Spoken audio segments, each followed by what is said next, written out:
저는 집을 사기 위해 5억 원을 모았습니다. 그런데 남편이 시어머니와 통화하는 것을 듣게 되었죠. 내일 동생 결혼 자금으로 보내주겠다고요.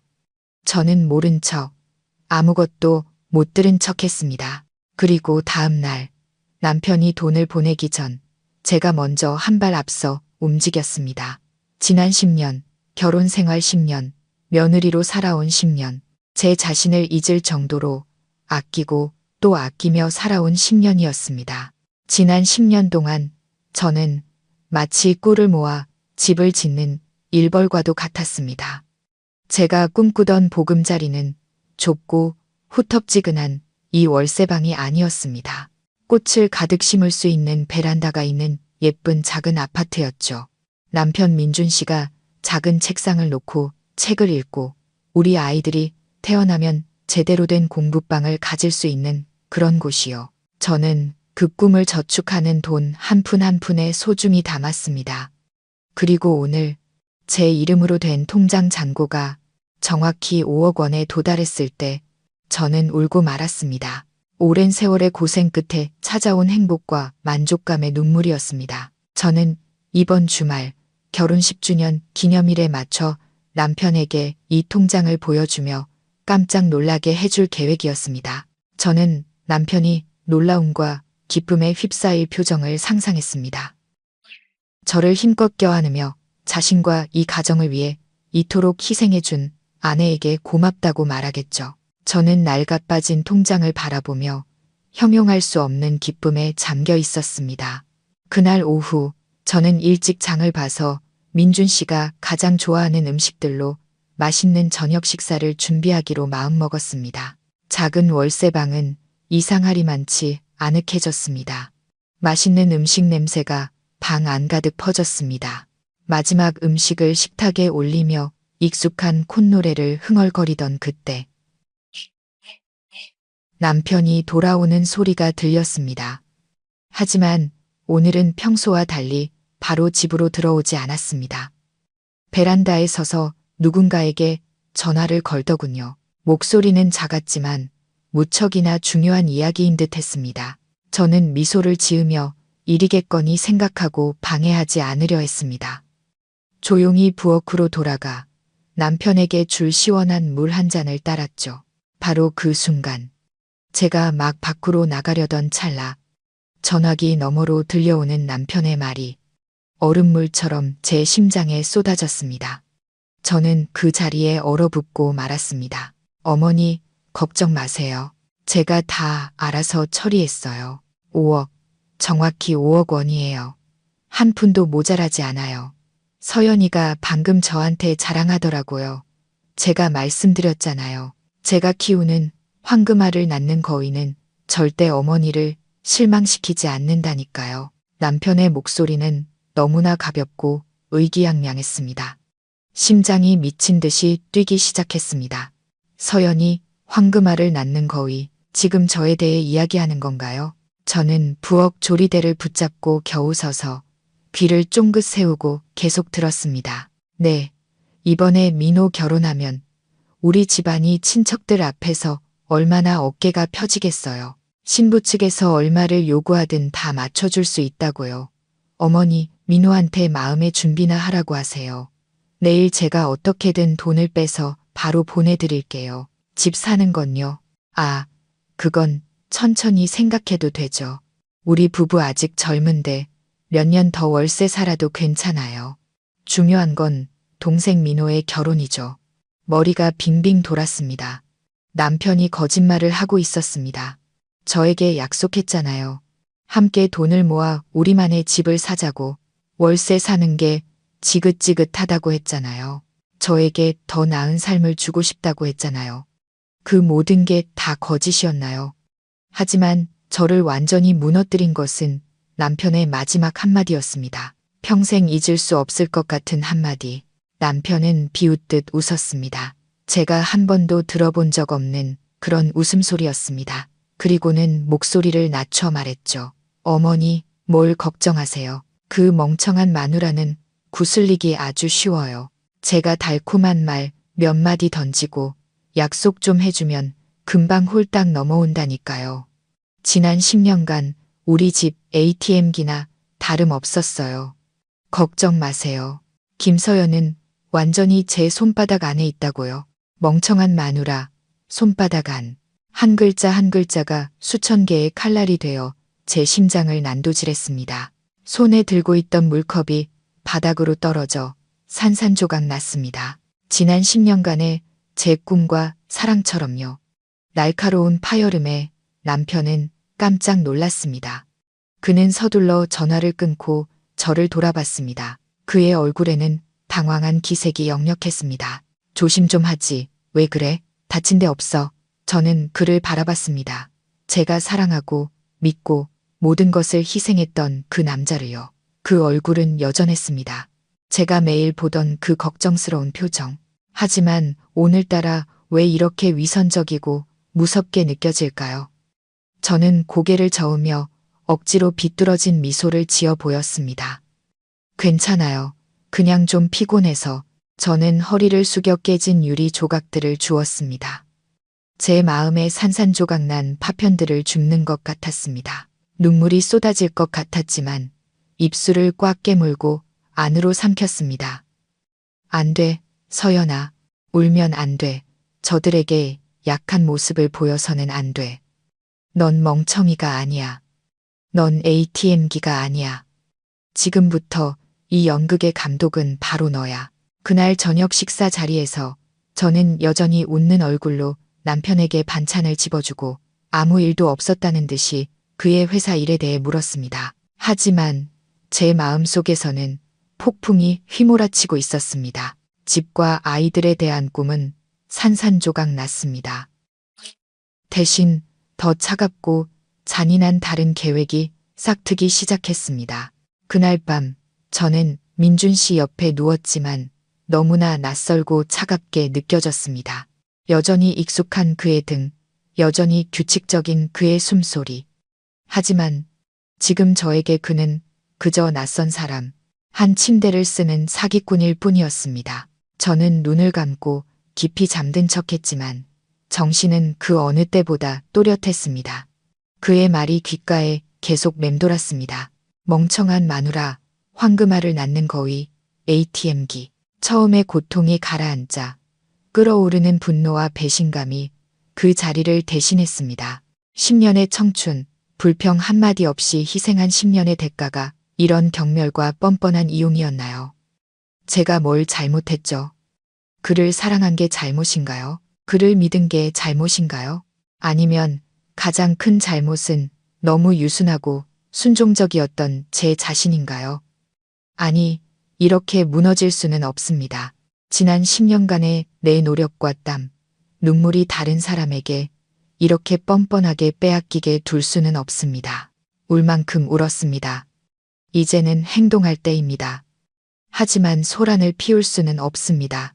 만약 지금 당장 그의 정체를 폭로한다면 그 모자는 딱 잡아떼거나 심지어 저에게 누명을 씌울 겁니다. 그는 또다시 달콤한 말로 저를 구슬리려 하겠죠. 그리고 마음이 약해진 순간 저는 또 믿어버릴지도 모릅니다. 저에게는 증거가 필요합니다. 그의 가족의 진짜 얼굴을 벗겨낼 부인할 수 없는 증거가요.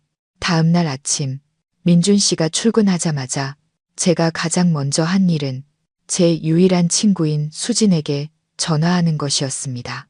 수진이는 저와는 정반대인 여자입니다. 똑똑하고 독립적이며 강하고 로펌에서 아주 좋은 직업을 가지고 있습니다. 수진이는 여러 번 저에게 자신을 사랑할 줄 알아야 한다고 남편과 자식을 위해 너무 많이 희생하지 말라고 충고했었습니다. 하지만 그때 저는 민준 씨가 만들어낸 거짓 행복의 껍질에 빠져 있어서 그저 웃어넘겼습니다. 이제야 저는 그녀가 했던 말 한마디 한마디를 뼈저리게 느끼고 있었습니다. 전화기 너머로 제 떨리는 목소리를 듣자 수진이는 걱정스럽게 물었습니다. 서연아, 너 무슨 일 있어? 목소리가 왜 그래? 박민준 그 자식이 너 괴롭혔어. 저는 심호흡을 하고 침착함을 유지하려 애쓰며 어젯밤에 들었던 모든 이야기를 털어놓았습니다. 저는 흐느끼며 어린아이처럼 울면서 이야기했습니다. 오랫동안 억눌러왔던 분노가 터져 나왔습니다. 수진이는 제 말을 끊지 않고 조용히 들어주었습니다. 그녀의 침묵이 오히려 저에게 이상한 위안을 주었습니다. 제가 말을 마치자 그녀는 깊은 한숨을 내쉬며 분노에 찬 목소리로 말했습니다. 진짜 쓰레기 같은 인간들이네. 내가 그럴 줄 알았어. 내 남편이랑 그 시어머니 보통 사람들이 아니라고 내가 말했잖아. 자, 그만 울어. 지금 운다고 해결될 건 아무것도 없어. 내 말 잘 들어. 수진이의 목소리는 단호하고 분명해졌습니다. 지금 가장 먼저 해야 할 일은 절대적으로 침착함을 유지하는 거야. 아무것도 모르는 척해 평소처럼 그 사람을 대하고 심지어 의심받지 않도록 전보다 더 다정하게 굴어야 해. 네가 소란 피우면 모든 게 끝장이야. 알겠어? 저는 훌쩍이며 대답했습니다. 알았어. 좋아. 수진이가 말을 이었습니다. 두 번째로 증거를 수집해야 해. 내 말이 맞아. 증거 없이는 그들을 상대로 아무것도 할 수 없어. 그 인간이 시어머니랑 통화하는 걸 녹음해야 해. 오늘 오후에 내가 너희 집으로 갈게. 내가 도와줄 방법이 있어. 무슨 방법? 제가 궁금해서 물었습니다. 비밀이야. 기다려봐. 그리고 지금부터 재정과 관련된 모든 서류, 통장, 급여 명세서, 집안 물건, 산 영수증 같은 거 전부 사진 찍거나 복사해놔. 네가 이 가정을 위해 얼마나 기여했는지 증명할 수 있는 모든 것. 많을수록 좋아. 나중에 법정에서 그게 내 무기가 될 거야. 법정이라는 두 단어에 저는 몸서리를 쳤습니다. 저는 한 번도 이혼을 생각해 본 적이 없습니다. 하지만 지금 수진이의 말을 들으니 그것이 유일한 길인 것 같았습니다. 수진아, 나 너무 무서워. 무섭긴 뭐가 무서워. 내가 있잖아. 넌 강해져야 해. 서연아. 이건 너의 명예와 미래를 위한 싸움이야. 넌 멍청이가 아니고 ATM기도 아니야. 넌 행복할 자격이 있는 멋진 여자라고. 그거 명심해. 이제 눈물 닦고 가볍게 화장하고 큰 연극을 펼칠 준비를 해. 오후에 갈게. 수진이가 전화를 끊었습니다. 저는 잠시 멍하니 앉아 있었습니다. 그녀의 말은 제 안에 꺼져가던 결심의 불씨를 다시 지피는 새로운 생명력 같았습니다. 맞아요. 더 이상 약해지면 안 됩니다. 제 자신을 구해야 합니다. 저는 눈물을 닦고 거울을 봤습니다. 거울 속 여자는 눈이 퉁퉁 붓고 얼굴은 초췌했습니다. 저는 그녀를 향해 미소를 지었습니다. 단호한 미소를요. 이 싸움 반드시 이겨야 합니다. 그리고 저는 혼자가 아닙니다. 저에겐 수진이가 있습니다. 약속대로 그날 오후 수진이가 저희 집에 왔습니다. 그녀는 언제나 에너지로 가득 차 보였습니다. 늘 피곤해 절어있는 저와는 달랐죠. 그녀는 별다른 질문 없이 작은 상자 하나를 테이블 위에 올려놓으며 말했습니다. 이게 너의 첫 번째 무기야. 제가 열어보니 안에는 USB처럼 생긴 아주 작은 장치가 들어있었습니다. 저는 어리둥절했습니다. 수진이가 웃으며 설명했습니다. 이건 그 사람 핸드폰에 설치하는 게 아니야. 그랬다간 금방 들켜.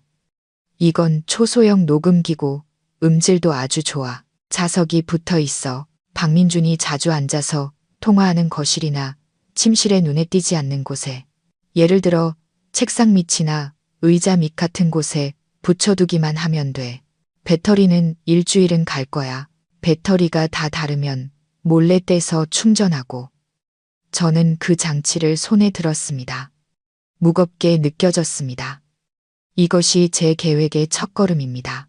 제가 하게 될 거라고는 상상도 못했던 첫걸음. 저와 한평생을 함께한 남편을 몰래 녹음하는 것은 약간의 죄책감을 느끼게 했습니다. 하지만 그가 저를 멍청한 마누라, ATM기라고 비웃던 모습이 떠오르자 그 연약한 감정은 금세 사라졌습니다.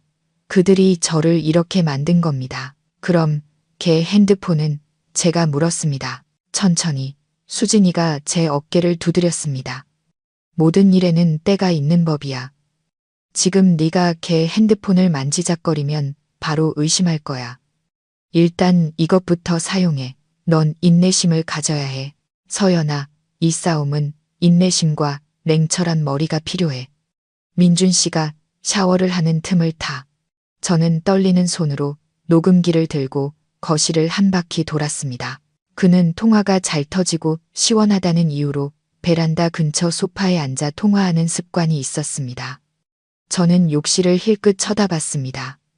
여전히 물소리가 들렸죠. 저는 재빨리 움직였습니다. 저는 몸을 숙여 소파 앞 작은 커피 테이블 밑에 녹음기를 붙였습니다.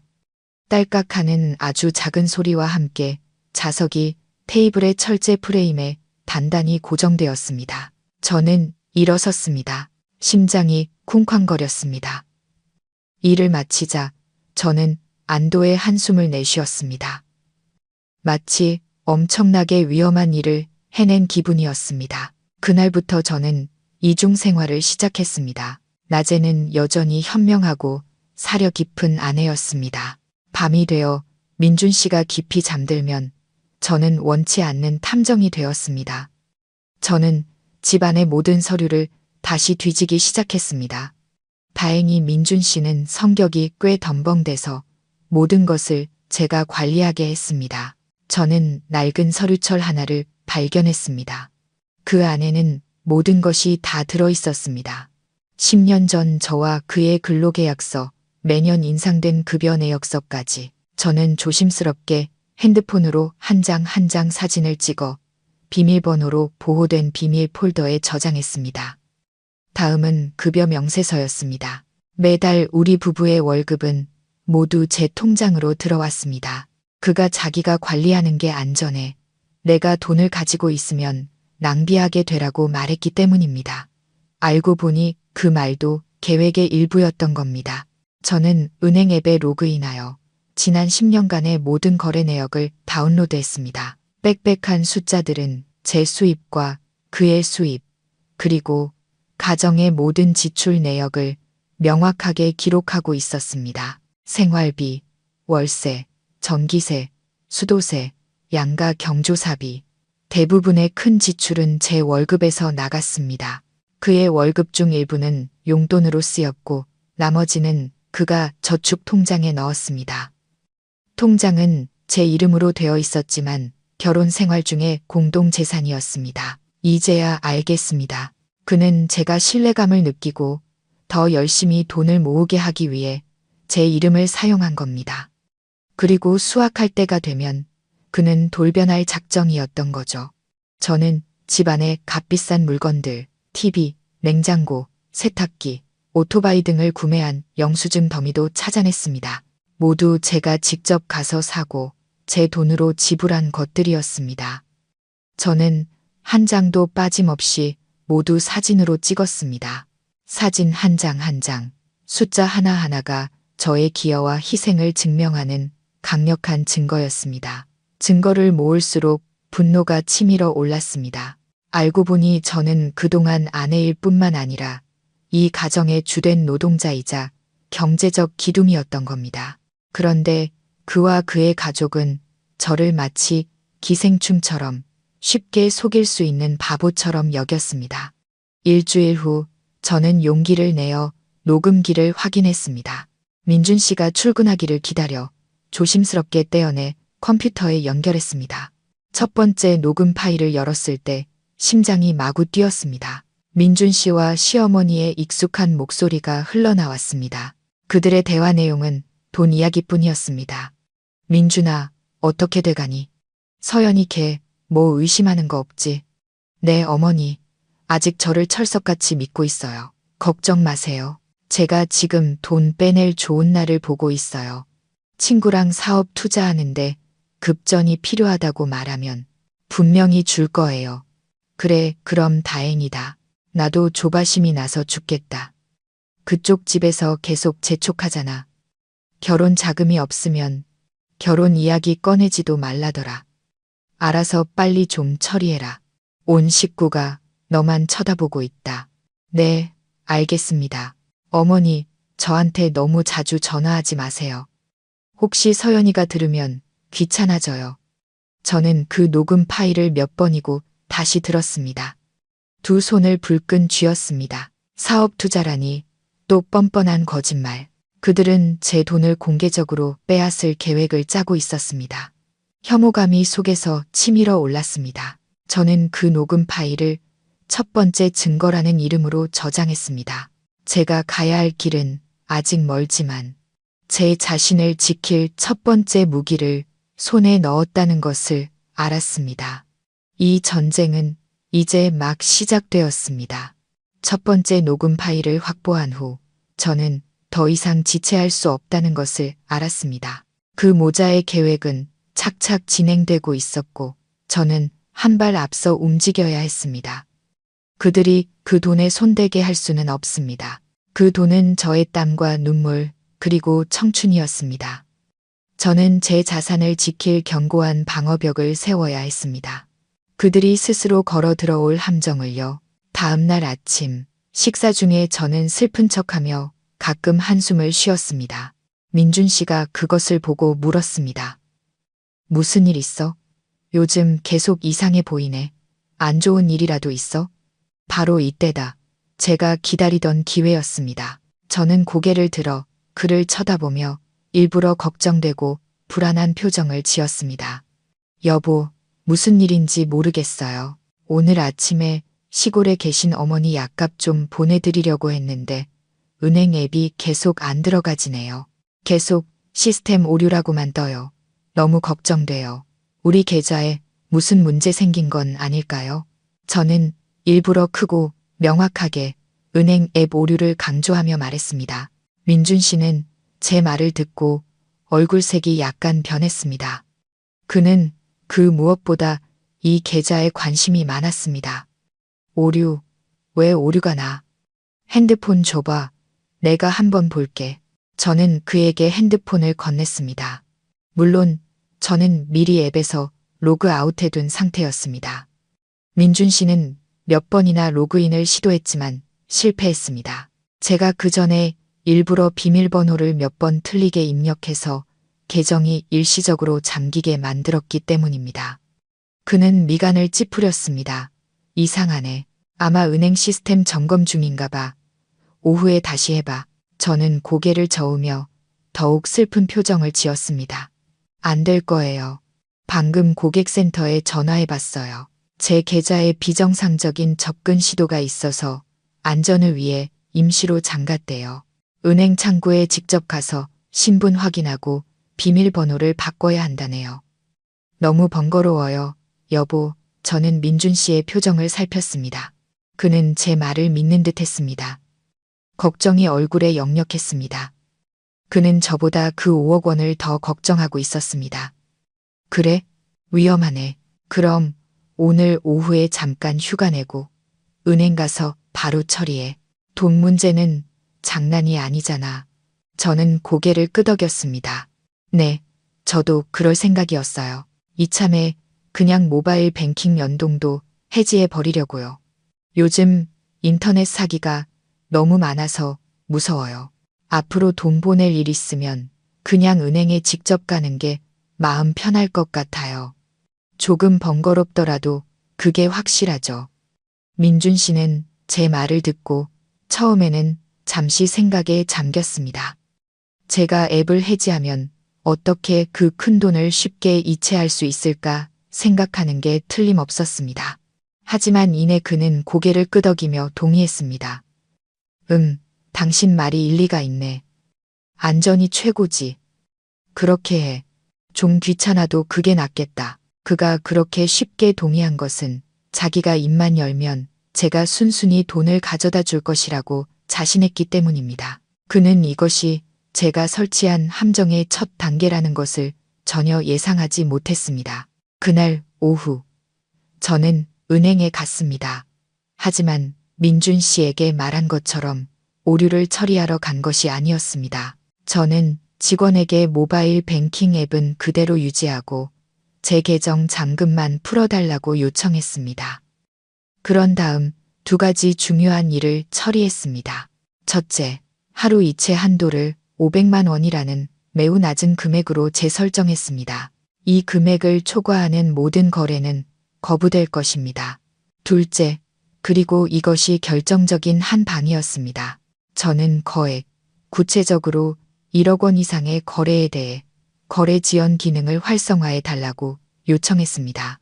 이 기능을 사용하면 거액 이체 명령이 실행될 때 즉시 처리되지 않고 24시간 동안 보류됩니다. 그 시간 동안 계좌 소유자는 원하면 거래를 취소할 수 있는 권한을 갖습니다. 이것이 바로 저의 부적이었습니다. 은행 직원은 저를 약간 의아하게 쳐다봤지만 제 요청대로 처리해 주었습니다. 모든 절차를 마치고 나니 마음이 훨씬 가벼워졌습니다. 방어벽은 세워졌습니다. 이제 저는 큰 물고기가 스스로 그물에 걸려들기만 기다리면 됐습니다. 그날 저녁 저는 밝은 표정으로 집에 돌아왔습니다. 민준 씨가 그것을 보고 물었습니다. 어떻게 됐어? 일은 잘 처리됐고. 저는 기쁘게 대답했습니다. 네, 잘 처리됐어요. 비밀번호도 새로 바꾸고 핸드폰 앱도 해지했어요. 이제 해커 걱정 없이 편히 잘 수 있겠어요. 민준 씨는 안도의 한숨을 내쉬며 제 어깨를 두드리며 웃었습니다. 우리 아내가 그렇게 조심성 있으니 좋네. 아무 일 없었다니 다행이다. 그의 의심은 완전히 풀린 듯했습니다. 그는 은행 앱이 여전히 존재하며 운명적인 이체를 실행할 그를 기다리고 있다는 것을 전혀 몰랐습니다. 그 후 며칠 동안 저는 남편의 음모를 전혀 모르는 멍청한 아내 역할을 완벽하게 소화했습니다. 저는 심지어 그의 동생 민호의 결혼 준비에 대해 먼저 물어보기도 했습니다. 여보, 민호 씨 결혼 준비는 어디까지 됐어요? 우리 부부가 도와줄 일은 없을까요? 민준 씨는 제 질문에 눈을 빛냈지만 여전히 걱정하는 척했습니다. 아, 할 일이 많지. 하지만 괜찮아. 동생 일인데 뭐. 우리가 도울 수 있는 건 돕고 너무 신경 쓰지 마. 저는 순진하게 웃으며 말했습니다. 무슨 그런 서운한 소리를 해요. 당신 동생은 제 동생이나 마찬가지잖아요. 결혼은 일생일대의 큰일인데 우리가 형수로서 챙겨주지 않으면 누가 챙겨주겠어요? 시골에 계신 부모님도 힘드신데 우리가 조금이라도 도와드려야죠. 혹시 돈 문제로 어려우면 저한테 꼭 말해요. 우리 저축한 돈도 이런 일을 위해 모은 거잖아요. 민준 씨는 제 말을 듣고 기쁨을 감추지 못했습니다. 그는 제 손을 잡으며 감격에 찬 목소리로 말했습니다. 역시 우리 아내가 최고야. 당신이 이렇게 이해심이 깊을 줄 알았어. 좋아. 며칠 더 상황을 보고 당신과 상의할게. 그는 제가 스스로 덫에 걸려들었다고 생각했습니다.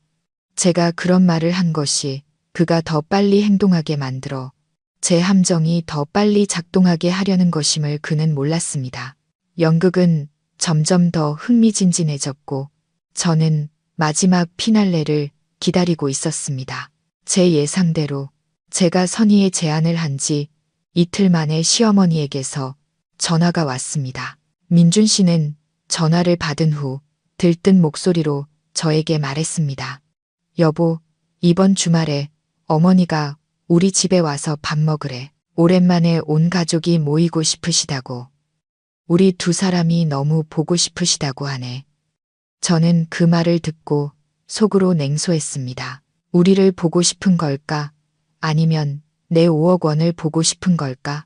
저는 이것이 따뜻한 가족 식사가 아니라 저를 압박하기 위해 미리 짜인 홍문연이라는 것을 잘 알고 있었습니다. 하지만 거절할 수는 없었습니다. 지금 거절하면 그들의 의심을 살 것입니다. 저는 기쁘게 수락했습니다. 어머, 잘 됐네요. 저도 어머니랑 식구들 보고 싶었어요. 어머니께 제가 신선한 과일 좀 사가겠다고 전해주세요. 저의 순종적인 태도에 민준 씨는 매우 만족스러워했습니다. 그가 모르는 것은 제가 수락한 이유가 두려워서가 아니라 저 역시 제 연극이 절정으로 치닫을 무대가 필요했기 때문이라는 것입니다. 토요일 오후 우리는 시댁에 도착했습니다.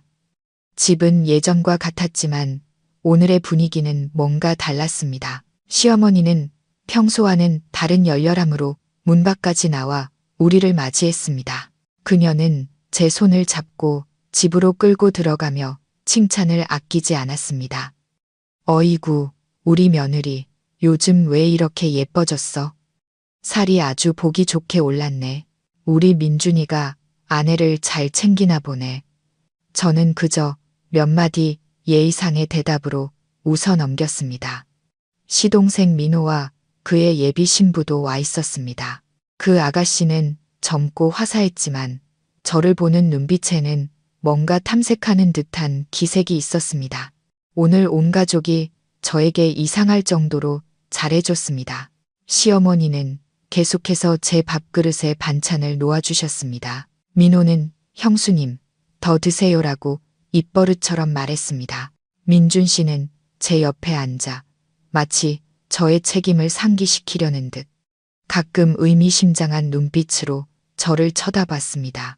식사는 거짓된 웃음소리로 위장된 숨 막히는 분위기 속에서 진행되었습니다. 술이 몇 순배 돌고 제가 약간 취한 듯 보이자 시어머니는 본론으로 들어갔습니다. 그녀는 과장되게 한숨을 쉬며 슬픈 목소리로 말했습니다. 아이고, 얘들아, 이 애미 애비도 이제 늙어서 살 날이 얼마 안 남았다. 그저 너희들 잘 사는 모습만 보면 눈을 감아도 여한이 없겠다. 우리 민준이는 걱정 없지. 예쁘고 똑똑한 아내 만나서 살림도 잘 꾸려나가고 이제 민호만 남았는데 그녀는 말을 흐리며 저를 쳐다봤습니다. 민호도 즉시 슬픈 표정으로 거들었습니다. 형수님, 저 이번에 파혼해야 할 것 같아요. 그쪽 집에서 결혼 자금으로 너무 큰 돈을 요구해요. 무려 5억 원이 나요. 부모님은 늙고 힘드신데 그런 돈이 어디 있겠어요. 저는 이제 막 사회생활 시작해서 월급도 쥐꼬리만 한데 어디서 그런 돈을 구하겠어요. 5억 원. 그들은 그 숫자를 너무나 자연스럽게 말했습니다. 마치 시장에서 파는 채소 한 다발처럼요. 온 가족이 저를 쳐다보고 있었습니다. 그들의 시선은 제 마음을 꿰뚫는 드릴 같았습니다. 제가 고개를 끄덕이기를 기다리고 있었죠. 민준 씨도 큰형답게 책임감 있는 목소리로 말했습니다. 서연아, 당신 생각은 어때? 민호 일도 우리 집안일이잖아. 우리가 형수인데 동생이 이렇게 힘들어하는 걸 그냥 보고만 있을 수는 없지. 우리한테 모아둔 돈이 있으니 그걸로. 저는 젓가락을 내려놓고 고개를 들어 한 사람의 눈을 똑바로 쳐다봤습니다. 저는 취하지 않았습니다. 그 어느 때보다 정신이 또렷했습니다. 저는 미소를 지었습니다. 그들을 당황하게 만들기에 충분한 부드러운 미소였습니다. 어머님, 민준 씨, 민호 씨, 다들 맞는 말씀하셨어요. 동생 결혼은 큰일이죠. 저희가 형수로서 당연히 책임감을 느껴야 하고요. 제 말을 듣자 온 가족의 얼굴이 환하게 펴졌습니다. 숨길 수 없는 기쁨의 표정이었습니다. 시어머니가 서둘러 말했습니다. 그래, 그럴 줄 알았어. 우리 서연이가 제일 속이 깊다니까. 저는 여전히 차분한 목소리로 말을 이었습니다. 하지만 5억 원은 너무 큰 돈이에요. 그 돈은 저희 부부가 지난 10년간 아끼고 모은 전 재산이고 이 지긋지긋한 월세 생활을 끝내고 집을 사려고 모은 돈이에요. 지금 그 돈을 전부 민호 씨에게 주면 저희 부부의 내 집 마련의 꿈은 언제 이룰 수 있을지 모르겠네요. 식사 분위기는 갑자기 싸늘해졌습니다. 그들의 얼굴에서 미소가 사라졌습니다. 민호가 가장 먼저 평정심을 잃었습니다. 형수님, 그게 무슨 말씀이세요? 절 돕고 싶지 않다는 뜻이에요. 집 사는 건 나중에 해도 되잖아요. 제 결혼은 미룰 수 없다고요. 시어머니도 목소리를 바꾸었습니다. 더 이상 이전처럼 다정하지 않았습니다. 서연아, 너 그렇게 말하면 안 되지. 돈은 있다가도 없는 거야. 가족 간의 정이 더 중요하지. 설마 동생한테 돈 아까워서 그러는 거니? 그들의 뻔뻔함에 저는 이 밥상을 뒤엎어버리고 싶었습니다. 하지만 참았습니다. 저는 제 남편, 아까부터 조용히 있던 민준 씨를 쳐다보며 그가 무슨 말을 할지 지켜봤습니다. 그는 헛기침을 하더니 저를 달래는 목소리로 말했습니다. 여보, 너무 깊게 생각하지 마. 어머니랑 민호도 너무 조급해서 그런 거야. 집 문제는 조금 미뤄도 괜찮아. 내가 약속할게. 나중에 내가 더 열심히 일해서 몇 배로 갚아줄게. 응? 그의 약속은 이제 제 귀에 우스꽝스러운 희극처럼 들렸습니다. 몇 배로 갚는다고요? 어떻게요? 저를 계속 ATM기로 여기면서요. 저는 대답하지 않고 그저 고개를 숙인 채 생각하는 척했습니다. 그날 저녁 식사는 극도의 긴장감 속에서 끝났습니다. 그들은 저에게서 즉각적인 결정을 얻어내지 못했고 그것이 그들을 매우 화나게 만들었습니다. 저는 제 등 뒤에서 그들이 가만히 있지 않을 것임을 알았고 저 역시 다음 단계를 준비하고 있었습니다. 시댁을 나선 후 돌아오는 내내 민준 씨는 저에게 한마디도 하지 않았습니다. 차 안의 공기는 숨 막힐 듯 무거웠습니다. 저는 그가 제가 식사 자리에서 순순히 고개를 끄덕이지 않은 것에 대해 화가 났다는 것을 알았습니다. 집에 도착하자마자 그는 문을 쾅 닫고 저를 쳐다보지도 않은 채 침실로 직행했습니다. 저도 신경 쓰지 않았습니다. 제 마음은 이제 차가운 결심으로 가득 차 있었습니다. 저는 생각을 정리하고 마음의 준비를 할 시간을 벌기 위해 일부러 오랫동안 샤워를 했습니다. 제가 나왔을 때 민준 씨는 침대에 누워 저에게 등을 돌린 채 자는 척하고 있었습니다. 저는 그가 자고 있지 않다는 것을 알았습니다. 그는 기다리고 있었습니다. 오늘 밤 분명 무슨 일이 벌어질 겁니다. 저는 조용히 침대로 올라가 옆에 누웠습니다. 피곤하고 약간 토라진 아내 역할을 완벽하게 소화하기 위해 숨을 고르게 쉬려고 노력했습니다. 예상대로 자정 가까이 되었을 때 그가 제가 깊이 잠들었다고 생각했는지 민준 씨가 살며시 몸을 움직이는 것이 느껴졌습니다. 그는 조심스럽게 일어나 발소리를 죽이며 침대에서 내려와 거실로 나갔습니다. 저는 살짝 눈을 떠 그의 뒷모습을 골았습니다. 심장이 쿵쾅거렸습니다. 드디어 결정적인 순간이 왔습니다. 저는 그가 거실에서 전화 통화하는 소리를 들었습니다. 목소리는 속삭이듯 작았지만 분노에 차 있었습니다. 분명 어머니에게 상황을 보고하고 다음 계획을 논의하고 있는 것이 틀림없었습니다. 잠시 후 그는 침실로 돌아왔습니다. 그는 바로 눕지 않고 제가 평소 핸드백을 두는 화장대 쪽으로 갔습니다. 그의 손이 제 가방 안을 뒤졌습니다. 저는 숨을 죽였습니다. 그가 뭘 찾고 있는 걸까요? 열쇠? 아니면 제 핸드폰? 아니, 저는 앱을 해지했다고 말했습니다. 그렇다면 맞습니다. 그는 바로 자신의 핸드폰을 찾고 있었습니다. 저녁에 집에 돌아온 후 제가 샤워하는 동안 그가 몰래 제 계정과 연동된 은행 앱을 다시 설치한 그 핸드폰을요. 그는 원래부터 비밀번호를 알고 있었습니다. 다시 설치하는 데는 몇 분밖에 걸리지 않았을 겁니다. 그는 제가 그 사실을 알아채지 못할 만큼 멍청하다고 생각했거나 알아채더라도 감히 아무것도 못할 것이라고 생각했을 겁니다. 핸드폰을 찾은 그는 침대 끝 의자에 앉았습니다. 핸드폰 화면이 그의 얼굴에 희미한 빛을 비췄습니다. 그의 얼굴은 교활하고 사악해 보였습니다. 저는 살짝 고개를 기울여 눈을 가늘게 뜨고 그가 은행 앱을 여는 것을 지켜봤습니다. 그의 손가락이 화면 위를 스치며 숫자 5억을 입력했습니다. 제가 10년의 청춘과 맞바꿔야 했던 그 숫자를요. 그리고 저는 그가 메시지 창으로 넘어가는 것을 봤습니다. 빠르게 무언가를 입력했습니다. 분명 어머니에게 보내는 메시지일 겁니다. 저는 지금이 기회라는 것을 알았습니다. 이 증거를 반드시 확보해야 합니다. 저는 살짝 헛기침을 하며 몸을 뒤척이는 척했습니다. 민준 씨는 화들짝 놀라며 재빨리 핸드폰 화면을 끄고 서둘러 바지 주머니에 쑤셔 넣은 뒤 침대에 누웠습니다. 심장이 쿵쾅거렸습니다. 그는 저에게 들킬까봐 두려워했습니다. 저는 15분 정도 더 기다렸습니다.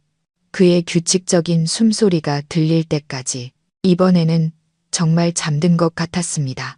낮 동안의 긴장과 분노가 그를 지치게 만든 모양입니다. 저는 최대한 조심스럽게 몸을 일으켰습니다. 숨도 크게 쉬지 못했습니다. 저는 발소리를 죽이며 침대에서 내려와 그가 누워있는 옆으로 갔습니다. 핸드폰은 여전히 그의 바지 주머니에 있었습니다. 심장이 터져 나올 것 같았습니다. 만약 그가 지금 깨어난다면 제 모든 계획은 수포로 돌아갈 겁니다. 저는 심호흡을 하고 떨리는 손을 그의 바지 주머니에 넣었습니다. 다행히 그는 아주 깊이 잠들어 있었습니다. 저는 조심스럽게 핸드폰을 꺼냈습니다. 이마에는 식은땀이 흘렀습니다. 저는 핸드폰을 들고 살금살금 화장실로 들어가 문을 잠갔습니다. 저는 화면을 켰습니다. 하늘이 도왔습니다. 그는 화면 잠금 비밀번호는 설정하지 않았고 중요한 앱에만 비밀번호를 걸어두었습니다. 하지만 메시지 앱은 아니었습니다. 저는 메시지함을 열었습니다. 제 예상대로 가장 최근의 대화 상대는 어머니였습니다. 저는 분노로 두 손을 떨며 내용을 읽었습니다. 어머니, 서연이 오늘 아주 고집부려요. 돈 아깝다고 하더라고요. 그럼 어떡하니? 신부 측에서 계속 재촉하는데. 걱정 마세요. 저한테 방법이 있어요. 제 핸드폰에 앱 다시 깔았어요. 오늘 밤 서연이 잠들면 5억 전부 어머니한테 보낼게요.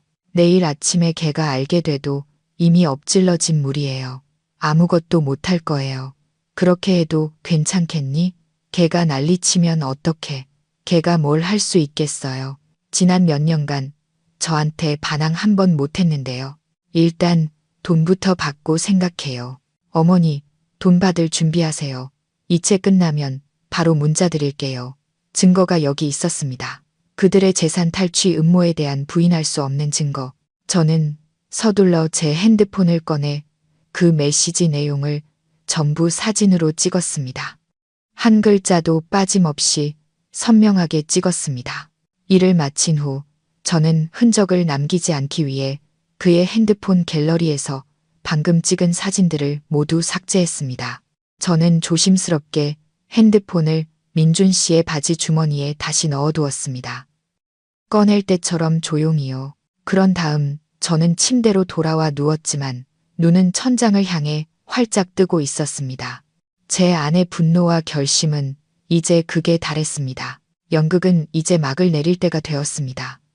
저는 침대에 누워 잠든 척했지만 사실 잠을 이룰 수가 없었습니다. 1분 1초가 돌덩이를 매단 것처럼 무겁게 흘러갔습니다. 저는 기다리고 있었습니다. 민준 씨가 그의 범죄 행위를 저지르는 순간을, 제가 설치한 함정이 닫히는 순간을. 새벽 2시쯤 저는 다시 민준 씨가 살며시 몸을 움직이는 소리를 들었습니다. 이번에는 전보다 훨씬 더 조심스러웠습니다. 그는 오랫동안 제 숨소리를 들으며 제가 죽은 듯이 깊이 잠들었다는 것을 확신한 후에야 살금살금 일어났습니다. 그는 다시 핸드폰을 꺼냈습니다. 희미한 화면 불빛에 비친 그의 얼굴에는 승리감에 찬 표정이 떠올랐습니다. 저는 그가 몇 분 후면 그 거액이 어머니의 계좌에 들어갈 것이라고 생각하며 만족스러운 미소를 짓고 있을 모습을 상상할 수 있었습니다. 그는 가족이 맡긴 임무를 완벽하게 수행하고 가문의 영웅이 될 것입니다. 그리고 저 멍청한 아내는 내일 아침 그저 울며 사실을 받아들일 수밖에 없겠죠. 저는 눈을 감았지만 귀는 활짝 열어두었습니다. 저는 그가 화면을 탁탁 누르는 소리와 안도의 한숨 소리를 들었습니다. 아마 이체 명령을 끝낸 모양입니다. 그는 거래 성공 알림 메시지를 기다리고 있었습니다. 하지만 1분이 지나고 2분, 5분이 지나도 아무 일도 일어나지 않았습니다. 대신 저는 그가 불쾌한 듯 대진하고 혀를 차는 소리를 들었습니다. 그리고 그는 다시 화면을 계속해서 눌렀습니다. 그리고 제가 준비한 시나리오대로 화장대 위에 놓인 제 핸드폰에서 아주 작은 띵동 소리가 울렸습니다. 은행에서 온 문자 메시지였습니다. 저는 그 내용이 무엇인지 알고 있었습니다. 고객님의 일일 이체 한도 초과로 5억 원 이체 거래에 실패하였습니다. 민준 씨도 그 문자 소리를 들었습니다. 그는 깜짝 놀라며 저를 쳐다봤습니다. 제가 여전히 가만히 누워 있는 것을 보고 그는 안도의 한숨을 내쉬었지만 그의 얼굴에는 이미 당혹감이 역력했습니다. 왜 실패했지? 이체 한도. 언제부터 이 계좌에 이렇게 낮은 한도가 설정되어 있었지? 그는 다시 한번 시도했지만 결과는 여전히 차가운 오류 메시지 뿐이었습니다. 그의 얼굴에서 승리감은 사라지고 당혹감과 분노가 그 자리를 대신했습니다. 그는 무슨 일이 일어나고 있는지 이해하지 못했습니다. 그 멍청한 아내가 이미 한 발 앞서 있었다는 것을 그는 몰랐습니다. 그는 머리를 쥐어뜯으며 방안을 서성였습니다. 은행 고객센터에 전화하고 싶었겠지만 이미 한밤중이라 아무도 근무하지 않았을 겁니다. 결국 그는 이것이 일시적인 시스템 오류일 뿐이고 내일 아침 은행에 가면 해결될 것이라고 생각했는지 포기하고 말았습니다. 그는 침대로 돌아와 누웠습니다. 한동안 뒤척이다 잠들었지만 그의 입가에는 더 이상 만족스러운 미소가 없었습니다. 그리고 저는 거래 실패 문자를 받자마자 제 차례가 왔다는 것을 알았습니다. 저는 민준 씨가 완전히 잠들기를 기다렸다가 조심스럽게 제 핸드폰을 들고 화장실로 들어갔습니다. 문을 잠그고 심호흡을 한 후 은행의 24시간 긴급 상담 전화번호를 눌렀습니다. 네, 은행입니다. 무엇을 도와드릴까요? 부드러운 여성의 목소리가 들려왔습니다. 저는 최대한 침착한 목소리를 유지하려 했지만 긴박함은 감출 수 없었습니다. 안녕하세요. 제 이름은 김서연입니다.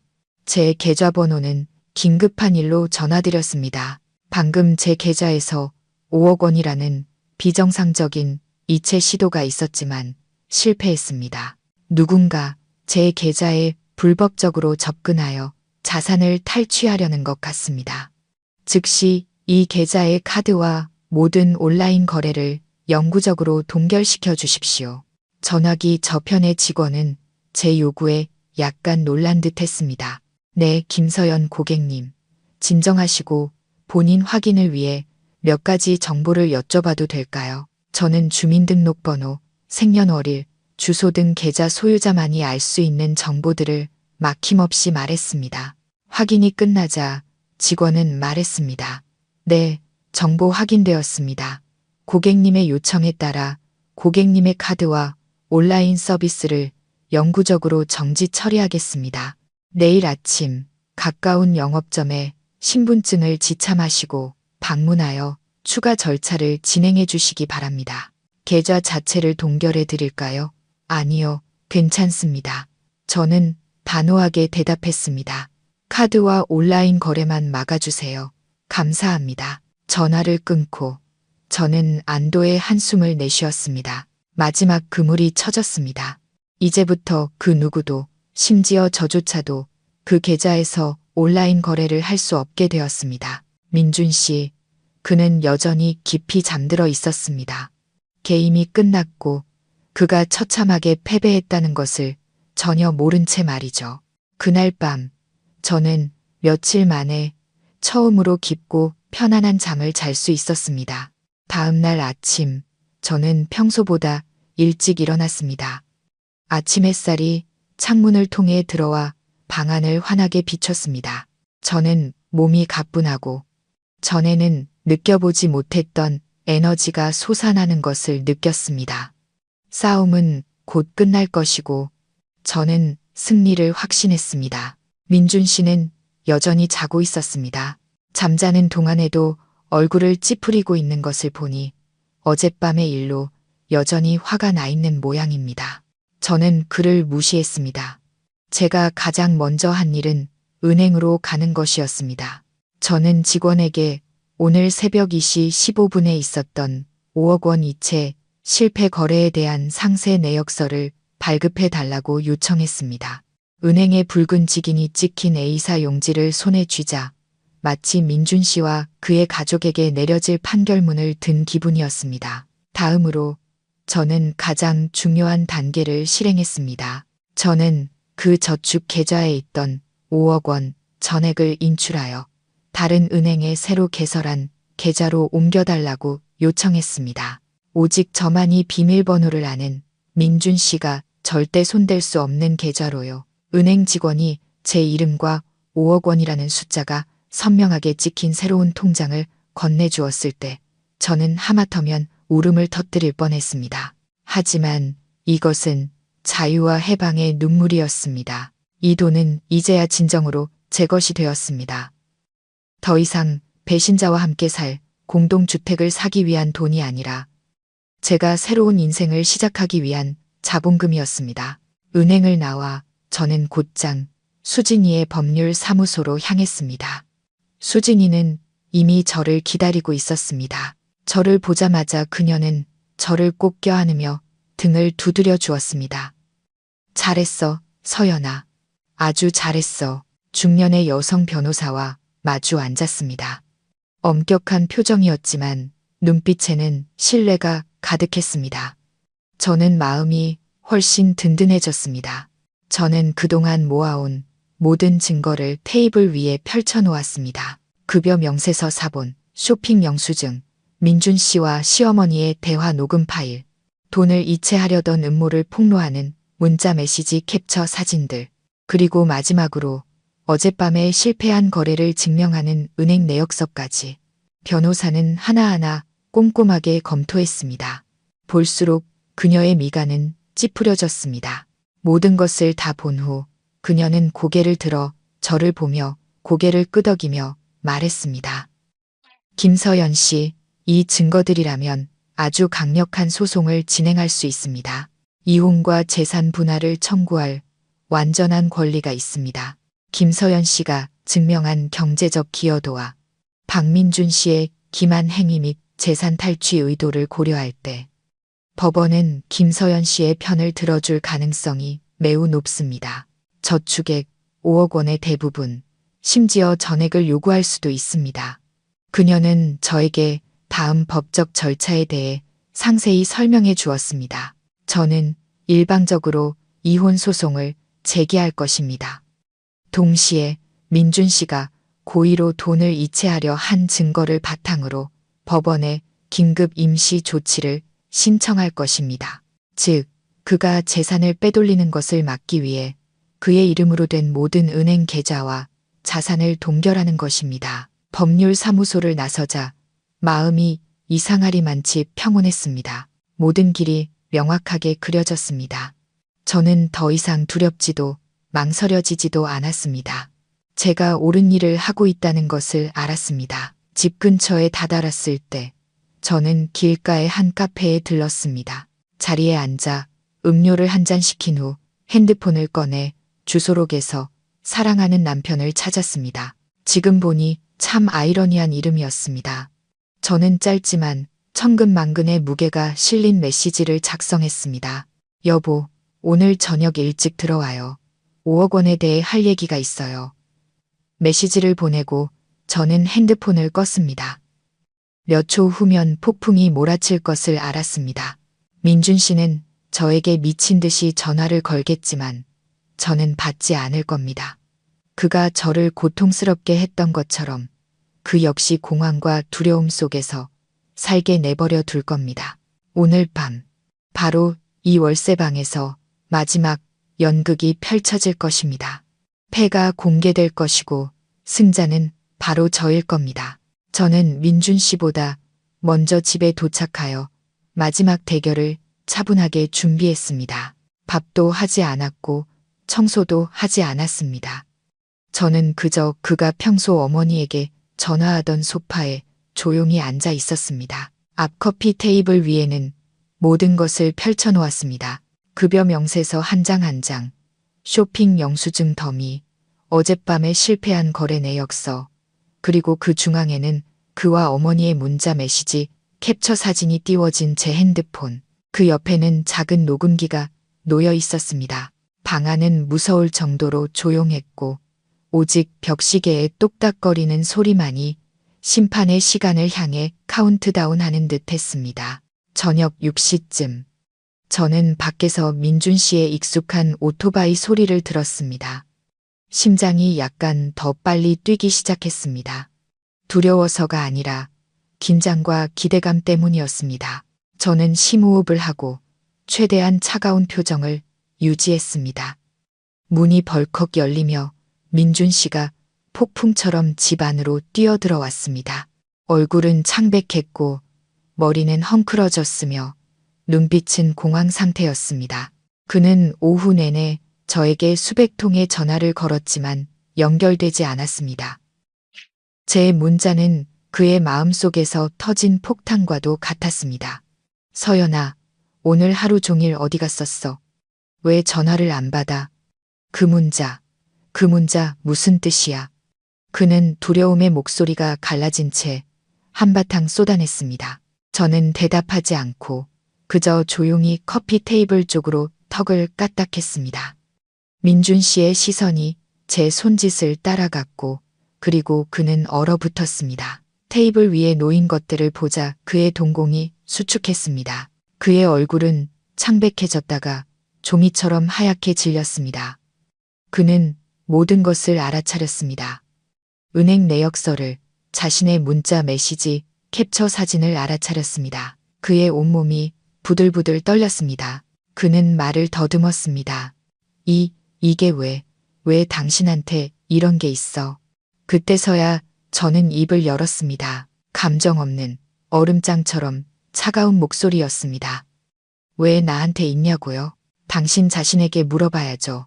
왜 이런 것들이 존재하는지를요. 박민준 씨, 당신의 연기 정말 대단했어요. 지난 10년간 당신은 저를 완벽하게 속여왔어요. 민준 씨는 한 걸음 물러섰습니다. 그의 눈은 탈출구를 찾는 듯 계속해서 흔들렸습니다. 그는 서둘러 손을 저으며 변명하려 했습니다. 아니야, 당신이 생각하는 그런 게 아니야. 서연아, 내 설명 좀 들어봐. 이건 그냥 오해야. 오해? 저는 비웃었습니다. 비아냥과 씁쓸함이 가득한 웃음이었습니다. 그럼 설명해봐요. 황금알을 낳는 거위에 대해서, 멍청한 마누라에 대해서, ATM기에 대해서 설명해보라고요. 설명해봐요. 왜 당신이 새벽 2시에 내 피땀 어린 돈 5억 원을 몰래 어머니에게 보내려 했는지. 설명해봐요. 듣고 있으니까. 제 말 한마디 한마디가 민준 씨의 심장을 강타하는 망치 같았습니다. 그는 입을 벌렸지만 아무 말도 하지 못했습니다. 모든 거짓말, 모든 변명은 눈앞에 놓인 부인할 수 없는 증거 앞에서 무의미해졌습니다. 그는 저를 남편의 눈빛이 아닌 현장에서 잡힌 범죄자의 눈빛으로 쳐다봤습니다. 그 눈에는 충격과 두려움, 절망이 역력했습니다. 그는 모든 것이 끝났다는 것을 알았습니다. 침묵이 방 안을 무겁게 짓눌렀습니다. 민준 씨는 못 박힌 듯 서 있었고 등에는 식은땀이 흘러 셔츠를 적셨습니다.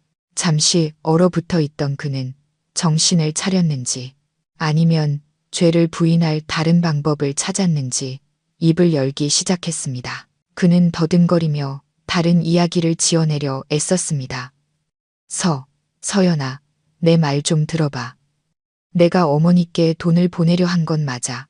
하지만 그건 어머니가 위독하셔서 수술비가 급하게 필요했기 때문이야. 나중에 당신한테 말하려고 했어. 당신이 걱정할까봐. 저는 그를 보며 실소를 금할 수 없었습니다. 이 지경에 이르러서도 이렇게 말도 안 되는 이유를 꾸며낼 수 있다니 위독하시다고? 시어머니는 여전히 매일 오후 동네 아주머니들과 화투를 치고 계시는데 말입니다. 저는 그의 거짓말에 대꾸할 가치도 느끼지 못했습니다. 저는 그저 조용히 녹음기를 들어 재생 버튼을 눌렀습니다. 민준 씨와 시어머니의 익숙한 목소리가 조용한 공간에 선명하게 울려 퍼졌습니다. 이번에 민호 결혼하면 우리 집안이 친척들 앞에서 얼마나 어깨가 펴지겠어요. 신부 측에서 얼마를 요구하든 다 맞춰줄 수 있다고요. 그 멍청한 마누라는 구슬리기 아주 쉬워요. 지난 10년간 우리 집 ATM기나 다름없었어요. 한마디 한마디가 민준 씨의 뺨을 후려치는 따귀 같았습니다. 그의 얼굴색은 하얗게 질렸다가 잿빛으로 변했습니다. 녹음 파일은 그의 마지막 부인 시도마저 꺾어버리는 결정타였습니다. 그는 무릎을 꿇었습니다. 두 다리에 힘이 풀려 더 이상 서 있을 수 없었습니다. 그는 제 발치로 기어와 다리를 붙잡고 울며 빌었습니다. 서연아, 내가 잘못했어. 정말 잘못했어. 제발 이번 한 번만 용서해줘. 내가 제발 부탁할게. 다 어머니 때문이야. 어머니가 나를 이렇게 하도록 시켰어. 민호 결혼 자금 없으면 나랑 의절하겠다고 하셨단 말이야. 나도 중간에 껴서 너무 힘들었어. 정말 당신을 속이려던 게 아니야, 서연아. 그는 비참하게 울부짖으며 효자 아들의 고충을 늘어놓았습니다. 그는 모든 죄를 어머니에게 떠넘기며 자신을 불쌍한 희생양으로 만들었습니다. 그의 모습은 정말 비참하고 비겁했지만 제 눈에는 그저 더 경멸스러울 뿐이었습니다. 자신의 행동에 대한 책임조차 지지 못하고 늙은 어머니를 탓하는 남자라니. 저는 차갑게 그의 손에서 다리를 뺐습니다. 연기 그만해요. 민준 씨, 당신 연극은 이제 끝났어. 내가 아직도 이런 말을 믿을 것 같아요. 당신이 어머니를 사랑하고 동생을 아끼는 거, 그건 잘못이 아니에요. 하지만 당신의 잘못은 당신의 효도를 위해 내 사랑과 희생을 짓밟았다는 거예요. 당신은 나를 도구로 당신 가족의 발판으로 삼았어요. 당신에게 나는 한 번도 아내였던 적이 없었죠. 그렇죠. 민준 씨는 눈물 범벅이 된 얼굴로 고개를 들며 미친 듯이 고개를 저었습니다. 아니야, 그런 거 아니야. 사랑해, 서연아. 진심으로 당신을 사랑해. 됐어요. 저는 그의 거짓말을 끊으며 소리쳤습니다. 더 이상 들을 수 없었습니다. 저는 옷장으로 가서 미리 준비해둔 서류 뭉치를 꺼내 그의 앞에 던졌습니다. 이혼 서류예요. 난 이미 사인했어요. 당신도 사인해요. 민준 씨는 이혼 서류를 보고 경악에 찬 눈으로 저를 쳐다봤습니다. 이혼, 안 돼. 난 이혼 못해. 동의 못해. 서연아, 나한테 이럴 순 없어. 저는 더 이상 아무런 감정도 남지 않은 차갑고 단호한 눈빛으로 그를 쳐다봤습니다. 할 수 있고 할 거예요. 난 충분히 참았어요. 지난 10년간 난 당신과 당신 가족을 위해 살았어요. 이제부터는 나 자신을 위해 살 거예요. 서류에 사인하고 당신 짐 챙겨서 내 집에서 나가요. 당장 내 집에서 나가라니. 여긴 우리 집이잖아. 그가 소리쳤습니다. 저는 비웃었습니다. 우리 집, 당신이 이 집 월세 내는데 한 푼이라도 보태서요? 아니면 전부 이 ATM기 월급에서 나갔나요? 그냥 가요. 10년 전 당신이 나에게 왔던 것처럼 빈손으로 가라고요. 그것이 당신이 배신에 대해 치러야 할 대가예요. 말을 마친 저는 뒤돌아 침실로 들어가 문을 쾅 닫았습니다. 밖에서 울부짖고 빌고 미친 듯이 문을 두드리는 그의 소리는 무시했습니다. 제 심장은 더 이상 흔들리지 않았습니다. 사랑은 죽었고 제만 남았습니다. 다음 날 아침 제가 침실 문을 열자마자 민준 씨가 소파에 웅크리고 앉아 있는 것이 보였습니다. 눈은 퉁퉁 붓고 수염은 덥수룩한 것이 무척이나 비참해 보였습니다. 저를 보자. 그는 다시 애원극을 시작하려 달려들었지만 저는 기회를 주지 않았습니다. 저는 손을 들어 그를 막고 차갑게 말했습니다. 짐 쌀 시간 하루 줄게요. 내일도 여기 있으면 경비실에 연락할 거예요. 바로 그때 초인종이 시끄럽게 울리고 문을 쾅쾅 두드리는 소리와 함께 시어머니의 익숙한 고함 소리가 들렸습니다. 김서연, 너 이년 문 열어. 내 아들한테 무슨 짓을 하려는 거야. 문 열어. 민준 씨는 어머니의 목소리를 듣고 구세주를 만난 듯 서둘러 문을 열러 달려갔습니다. 시어머니는 성난 암사자처럼 집 안으로 뛰어들어왔습니다. 뒤따라 들어온 민호의 얼굴에도 살기가 가득했습니다. 저를 보자마자 시어머니는 달려들어 제 뺨을 때리려 했지만 저는 이미 예상하고 있었습니다. 저는 한 걸음 물러서서 그녀의 손찌검을 피했습니다. 어머님, 뭐 하시는 거예요? 제가 이상하리만치 차분한 목소리로 물었습니다. 내가 뭐 하냐고. 그녀는 이를 갈았습니다. 네가 감히 나한테 물어? 네가 무슨 마누라라고 감히 남편한테 이혼하자고 해?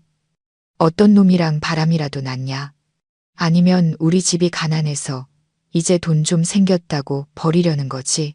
그녀는 온갖 악독하고 말도 안 되는 말들을 쏟아냈습니다. 민호도 거들었습니다. 형수님, 어떻게 이러실 수 있어요? 우리 형이 형수님한테 무슨 잘못을 했다고요? 겨우 돈 문제 때문에 형한테, 우리 가족한테 이렇게 하실 수 있는 거예요? 10년 동안의 정은 다 어디로 버리셨어요? 그들은 완벽한 연극을 펼쳤습니다. 아들을 걱정하는 어머니, 형을 위하는 동생, 저를 배신하고 탐욕스럽고 무정한 아내로 만들었습니다. 민준 씨는 어머니 뒤에 서서 어머니와 동생이 저를 공격하는 것을 조용히 지켜보고 있었습니다. 그는 그들이 저를 겁주고 마음을 흔들어 이혼 서류를 거두게 하기를 바랐습니다. 하지만 그들은 틀렸습니다. 저는 더 이상 예전의 유순한 김서연이 아니었습니다. 저는 그들이 할 말을 다 하고 분노를 쏟아내고 연기를 마칠 때까지 조용히 기다렸습니다. 그런 다음 저는 조용히 테이블로 가서 핸드폰을 들고 다른 녹음 파일을 재생했습니다. 얘야, 걔 돈 다 뺏고 나면 어떻게 돼야든 상관없어. 어차피 우리 집 며느린데 어딜 도망가겠어. 시어머니의 날카로운 목소리가 방 안에 울려 퍼졌습니다. 그녀의 입가에 걸려있던 미소가 굳어졌고 얼굴색이 변했습니다. 그녀는 저를 그리고 민준 씨를 번갈아 쳐다보며 어리둥절해했습니다. 어떻게 모자간의 사적인 대화가 저에게 녹음되었는지 이해할 수 없었습니다. 저는 거기서 멈추지 않았습니다. 저는 문자 메시지, 캡처 사진들을 그들 얼굴 앞에 들어보였습니다. 이것도요. 내일 아침에 걔가 알게 돼도 이미 엎질러진 물이에요. 어머니랑 민준 씨가 다 계획했잖아요. 이제 와서 누구 앞에서 연기하시는 거예요? 시어머니와 민호는 할 말을 잃었습니다. 그들은 부인할 수 없는 증거들을 보며 분노에서 당혹감으로 그리고 점차 두려움으로 변해갔습니다. 그들은 제가 이렇게 많은 것을 가지고 있을 줄은 상상도 못했습니다. 그들이 늘 무시하던 착하고 어리숙한 며느리, 형수가 이런 일을 벌일 수 있을 거라고는 생각조차 못한 겁니다. 시어머니는 말을 더듬었습니다. 저는 그녀의 눈을 똑바로 쳐다보며 단호하게 말했습니다. 어머니, 저를 더 이상 얘야라고 부르지 마세요. 감당할 수 없네요. 10년간 시댁 며느리로 살면서 제 도리는 다 했습니다. 하지만 어머님과 가족들은 저를 어떻게 대하셨나요? 돈 버는 도구, 이용해 먹기 좋은 바보로 여기셨죠. 이제 끝났어요. 저와 어머님 아들은 이제 아무 사이도 아니에요. 법원이 모든 것을 해결해 줄 겁니다. 민준 씨에게 다시 한번 말할게요. 짐 챙겨 나갈 시간 하루 줄게요. 그러지 않으면 법의 도움을 받을 거예요. 그리고 어머님과 민호 씨도 돌아가 주세요. 여긴 더 이상 당신들 집이 아니에요. 저의 단호함과 명백한 증거들 앞에서 시어머니와 민준 씨는 더 이상 소란을 피우지 못했습니다. 그들은 서로를 쳐다봤습니다. 그 눈에는 두려움과 뒤늦은 후회가 담겨 있었습니다. 하지만 모든 것은 너무 늦었습니다. 이 게임의 승자는 저였습니다. 법적 싸움은 길어질 수도 있겠지만 저는 정의가 제 편이라고 믿습니다. 격렬한 대질 신문 끝에 민준 씨와 그의 어머니는 비에 젖은 생쥐처럼 초라하게 돌아갔습니다. 하지만 저는 그들이 쉽게 포기하지 않을 것임을 알았습니다. 그들은 어떻게든 저를 붙잡고 괴롭힐 방법을 찾을 겁니다. 그래서 저는 결정적인 한 방을 날려야 했습니다. 단순히 방어하기 위함이 아니라 공격하여 그들이 더 이상 어떠한 수작도 부릴 수 없도록 만들어야 했습니다. 그날 밤 저는 수진이에게 전화했습니다. 수진아, 나 내 도움이 필요해. 말해, 듣고 있어.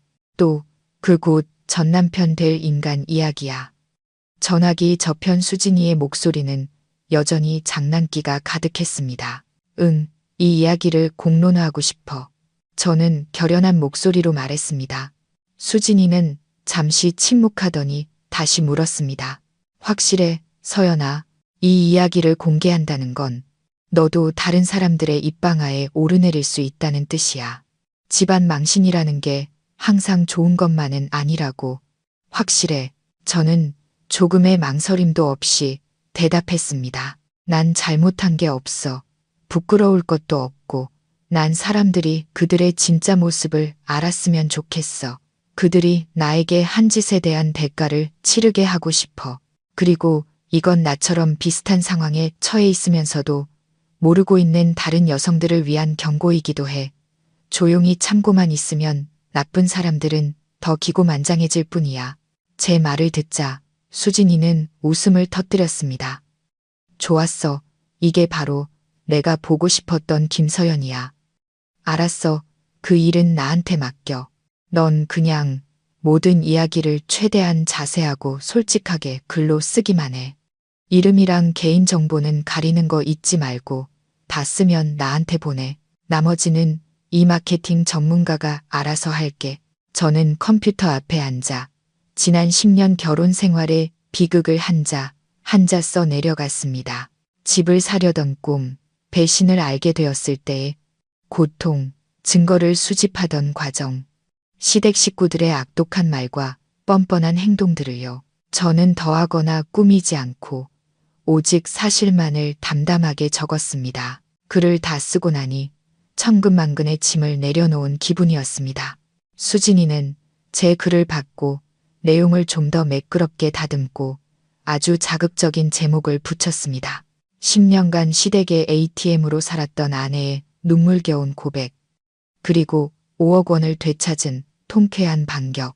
그녀는 여성들이 많이 이용하고 반응이 폭발적인 대형 온라인 커뮤니티 몇 군데에 그 글을 올렸습니다.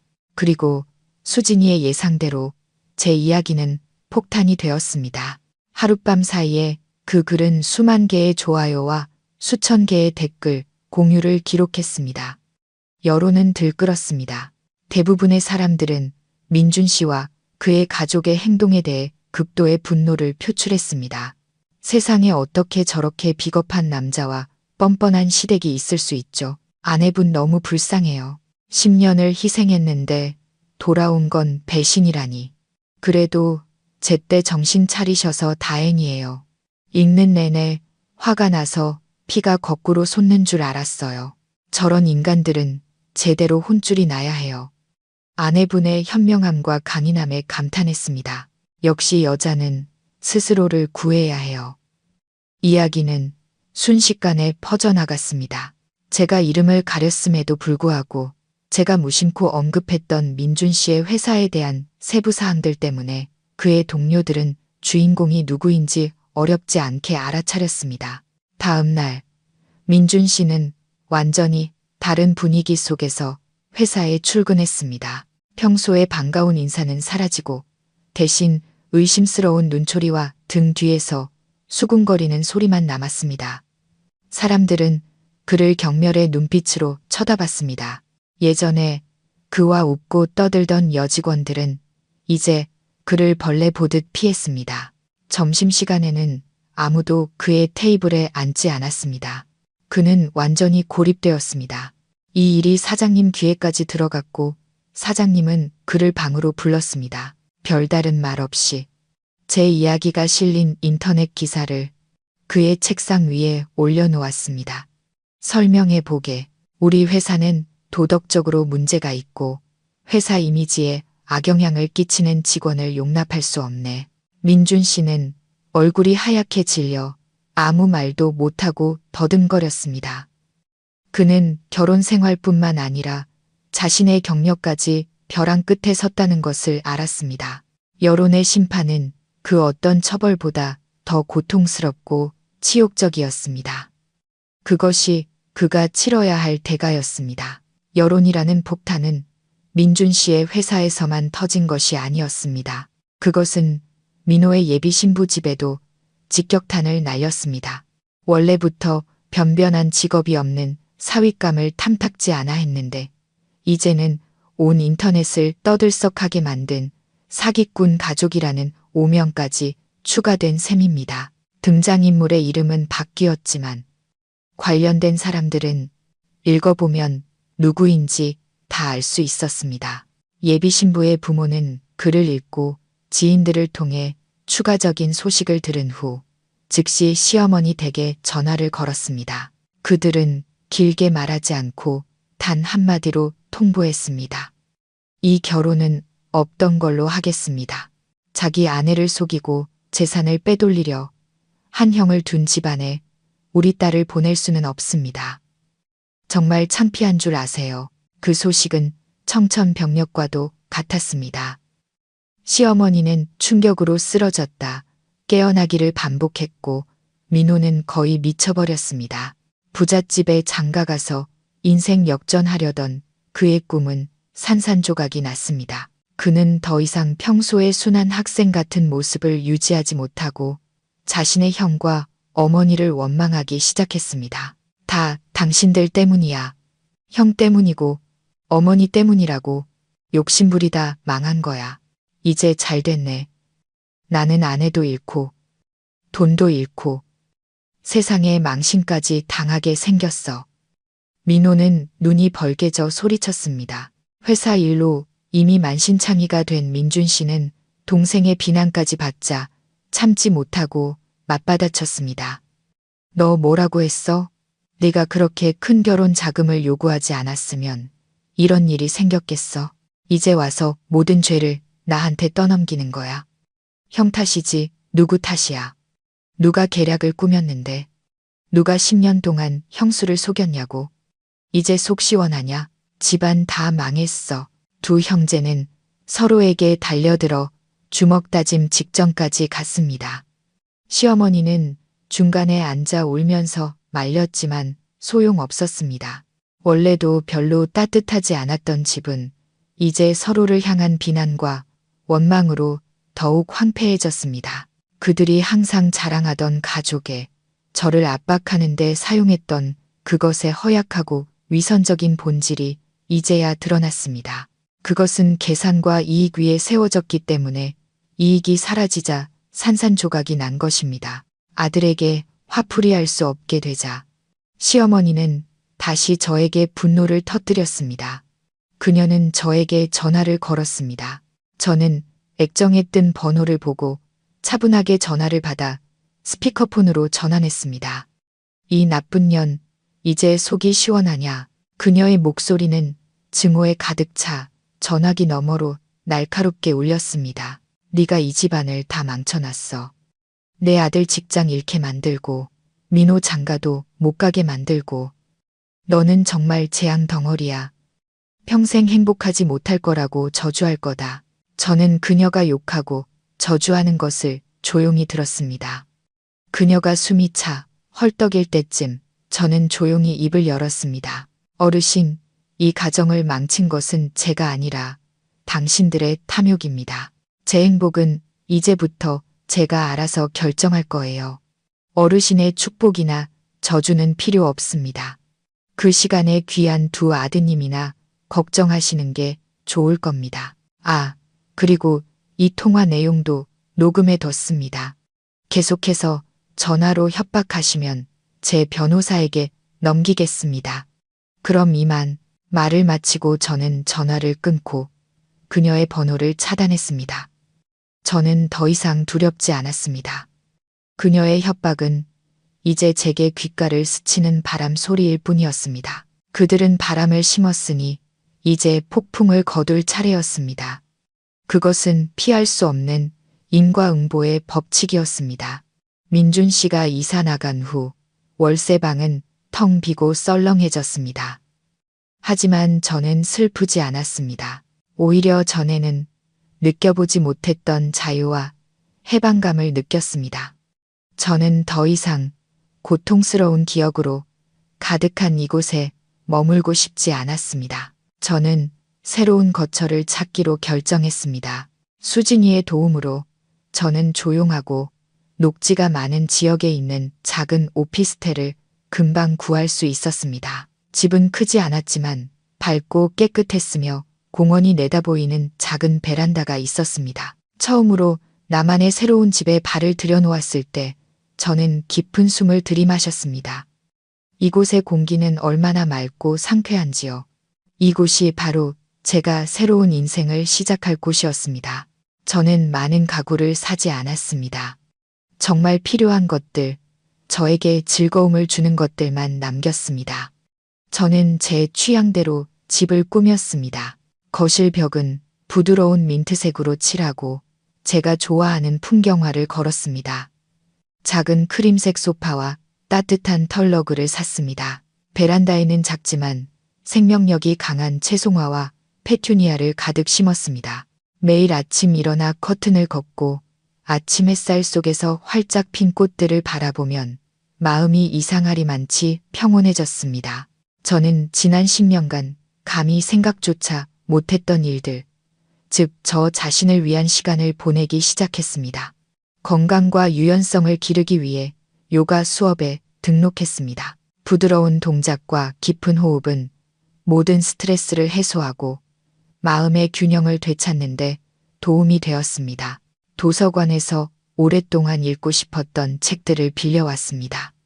문학과 지식의 세계에 빠져들며 제 영혼이 채워지고 풍요로워지는 것을 느꼈습니다. 그리고 가장 중요한 것은 현명하게 재정을 관리하는 법을 배우기 시작했다는 것입니다. 5억 원이라는 돈은 잃어버린 것에 대한 보상일 뿐만 아니라 제 미래를 위한 기반이었습니다. 저는 전문가를 찾아가 상담을 받고 주식 투자, 펀드, 부동산에 대해 배웠습니다. 제 돈을 나누어 일부는 안전을 위해 저축하고 일부는 수익을 내기 위해 투자했습니다. 저는 더 이상 한 푼 한 푼 아끼기만 하던 멍청한 아내가 아니었습니다. 저는 제 돈이 저를 위해 일하게 만드는 법을 아는 독립적인 여성이 되었습니다. 가끔 주말에는 저 자신에게 짧은 여행을 선물했습니다. 한적한 해변을 찾아가 하얀 모래사장을 거닐며 파도 소리를 들었습니다. 높은 산에 올라가 맑은 공기를 마시며 광활한 하늘과 땅을 바라보았습니다. 4번의 여행은 새로운 에너지를 충전하고 새로운 것을 발견하며 이 세상이 얼마나 넓고 아름다운지를 깨닫는 시간이었습니다. 저는 곁에 남자가 없어도 스스로 행복을 만들어낼 수 있었습니다. 독신 생활은 제가 생각했던 것만큼 외롭지 않았습니다. 오히려 저 자신을 사랑하고 돌볼 수 있는 공간과 시간을 주었습니다. 저는 사회적 관계를 넓히고 삶을 더 즐기기 위해 행동에 나섰습니다. 저는 주말 등산 동호회에 가입했습니다. 동호회에는 자연 탐사를 좋아하는 젊은 대학생부터 직장인까지 다양한 사람들이 모여 있었습니다. 우리는 종종 당일치기로 교회로 나가 함께 등산을 하고 캠핑을 하며 요리를 했습니다. 한 번은 산정호수로 여행을 갔다가 거기서 지훈 씨를 만났습니다. 그는 동호회의 오래된 멤버 중 한 명이었습니다. 지훈 씨에 대한 제 첫인상은 성숙하고 차분한 남자였습니다. 그는 저보다 5살 정도 많았고 건축가였습니다. 키가 크고 햇볕에 자주 나가서 피부가 약간 검게 탔지만 특히 눈이 아주 맑고 총명함과 유머가 어려 있었습니다.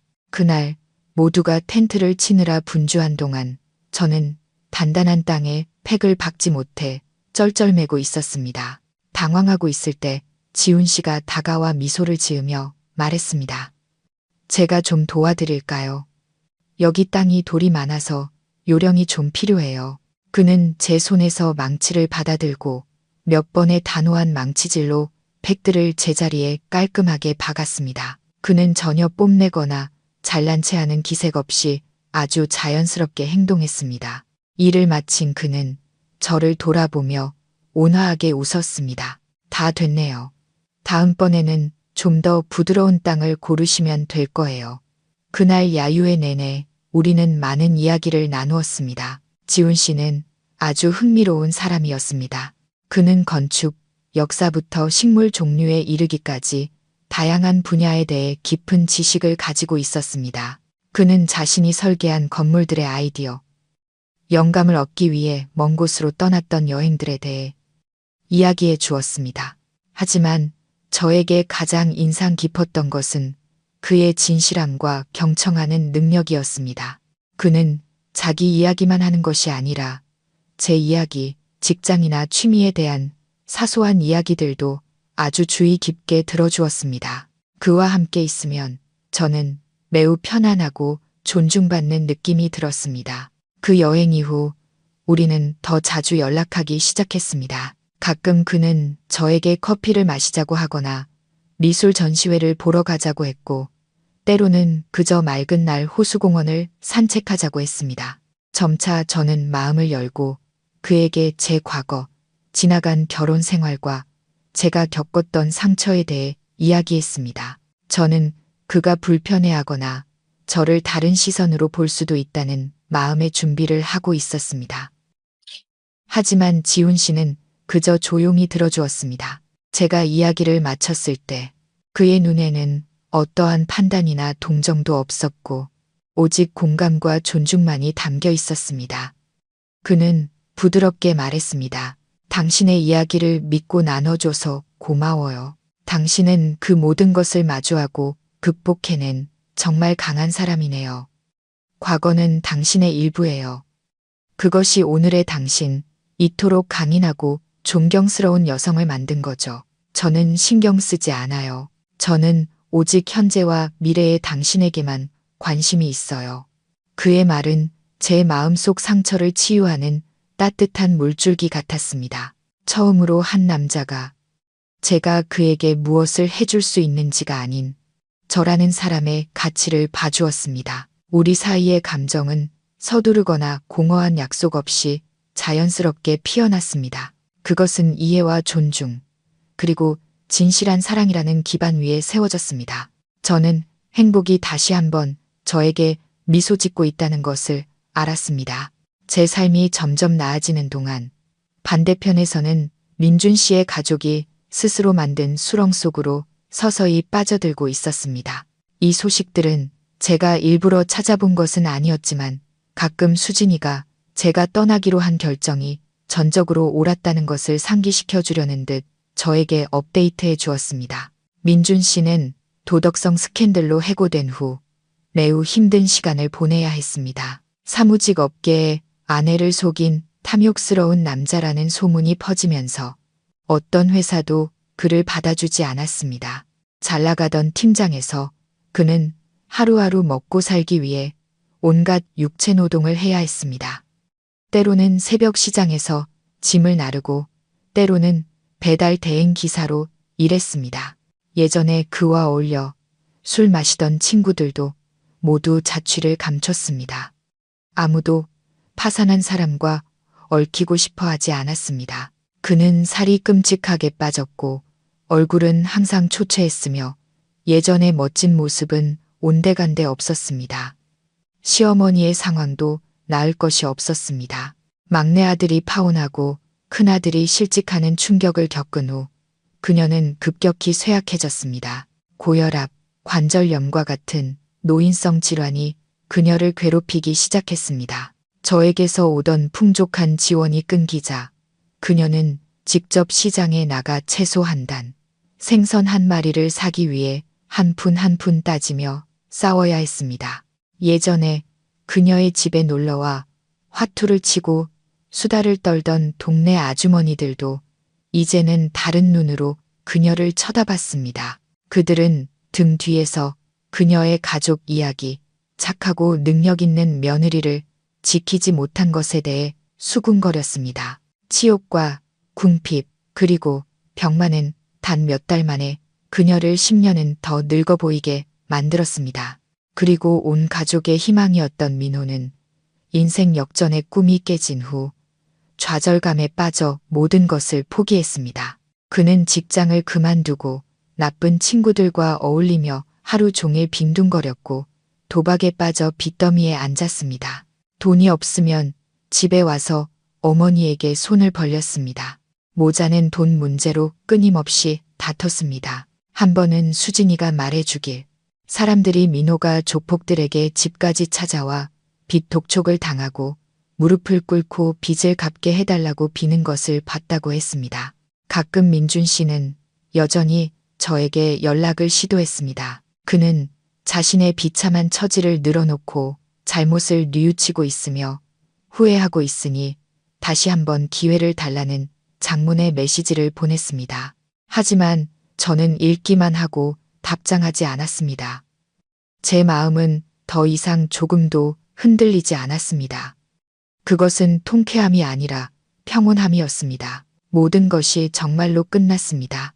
우리의 길은 이제 결코 만날 수 없는 두 개의 평행선이 되었습니다. 그들의 몰락은 탐욕과 배신에 대한 값비싼 교훈이었고 그들이 남은 인생 동안 스스로 곱씹어야 할 교훈이었습니다. 저와 지훈 씨의 관계는 평온하고 견고하게 발전했습니다. 그는 저에게 화려한 약속이나 비싼 선물을 가져다 주지 않았습니다. 그는 훨씬 더 귀중한 것, 즉 안정감과 절대적인 존중을 가져다 주었습니다. 그와 함께 있으면 저는 누구의 그림자도 아닌 직업과 열정을 가진 독립적인 여성인 제 자신이 될 수 있었습니다.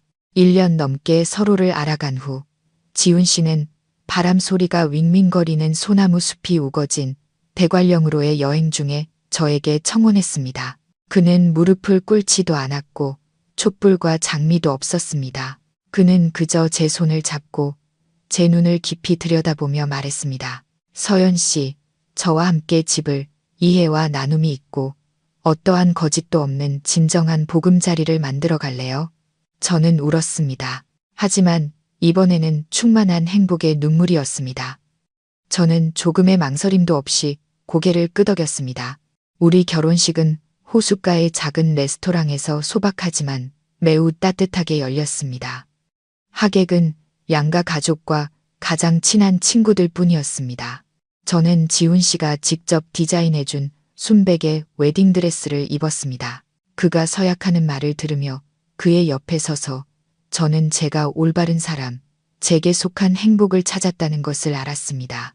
제 결혼 소식은 당연히 민준 씨와 그의 가족의 귀에도 들어갔습니다.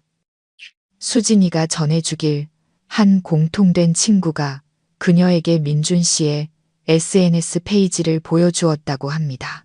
그는 제 결혼식에 대한 기사를 공유하며 씁쓸함과 후회가 가득한 글을 남겼습니다. 행복은 아주 가까이에 있었는데 소중함을 몰랐다. 행복하길 바란다. 그 아래에는 시어머니도 짧은 댓글을 남겼습니다. 내가 잘못했다. 그들의 뒤늦은 후회는 더 이상 제 마음을 어지럽히지 않았습니다. 저는 그것을 그저 지나간 과거를 상기시켜 현재의 행복을 더욱 소중히 여기게 하는 알림 정도로 여겼습니다.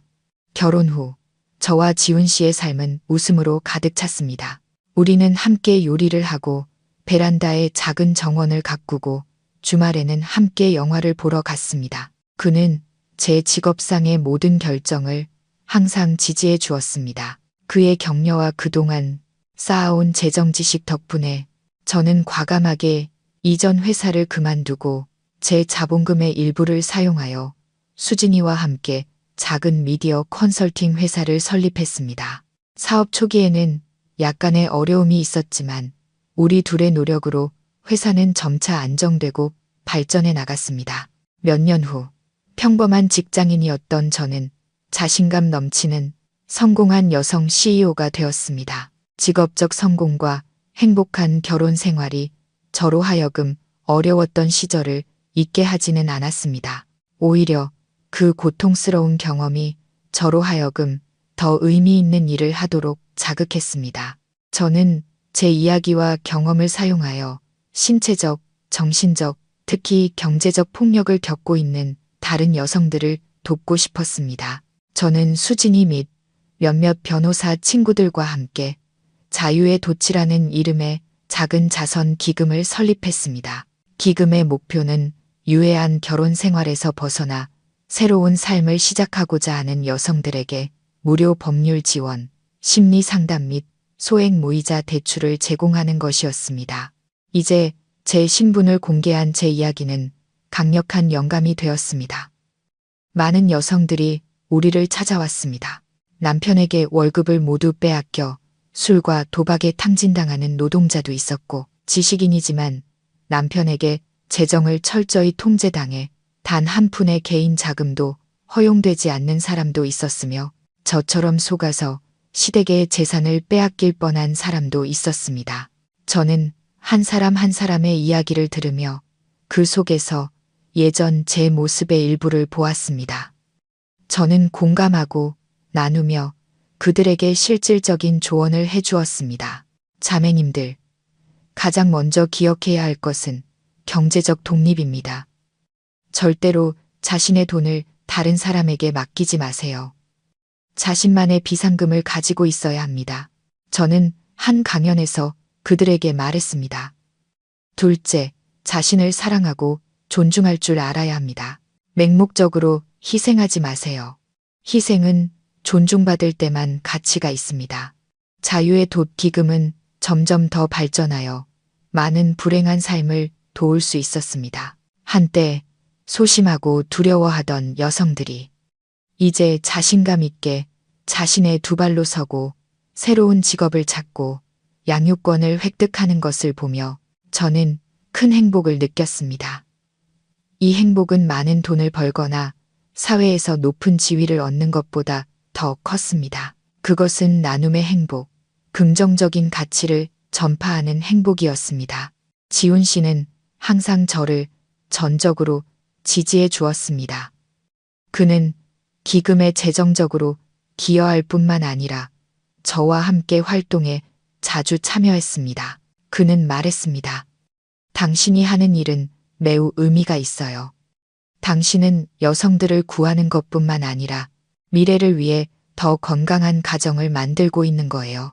우리의 삶은 그래서 더욱 의미 있고 긴밀해졌습니다. 우리의 사랑은 단지 두 사람 사이의 낭만이 아니라 지역사회의 사랑을 전파하는 길 위에서의 동행이었습니다. 어느 주말 오후, 저와 지훈 씨는 베란다에 앉아 함께 차를 마시며 석양을 바라보았습니다. 부드러운 바람이 불어와 페투니아 꽃의 향긋한 내음을 실어왔습니다. 도시가 서서히 불을 밝히는 것을 보며 제 마음은 이상하리만치 평온하고 고요해졌습니다. 저는 제 손을 꼭 잡고 있는 남편, 지훈 씨를 돌아보며 미소 지으며 말했습니다. 있잖아요. 가끔은 내가 이렇게 행복한 삶을 살고 있다는 게 믿기지 않아요.